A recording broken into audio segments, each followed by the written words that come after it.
এই পার্কটা এখন কত ফাঁকা থাকে, আগে কত মানুষ থাকতো। হুম।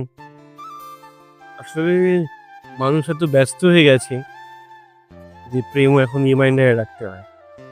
টেক্সট করেছো, কল ব্যাক করো।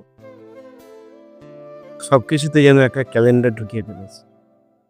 তাই তো বলি, আমরা কি একটু আলাদা হতে পারি না? মানে? আলাদা হবো মানে?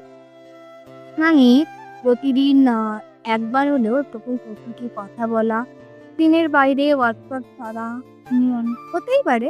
হ্যাঁ, তুমি জানো সকালে উঠে আমি এখনো ঘুমিয়ে ১ম জিনিসটার কথা ভাবি, এটা তুমি। সত্যি? হ্যাঁ, শুধু বলি না। কারণ ভয় পাই যে তোমার কাছেও যদি সময় না থাকে, তাহলে আমাদের ভালোবাসার জায়গাটা কোথায় দাঁড়াবে? আসলে সময় আছে, শুধু আমরা ব্যস্ত হয়ে গেছি ভুল জিনিস নিয়ে। আমরা যদি গল্পটা লিখি একসাথে, রিড রিসিপ্ট না ভেবে, তাহলে টিকবে। তুমি এমন কথা বলো, আমি আবার তোমার প্রেমে পড়ে যাই।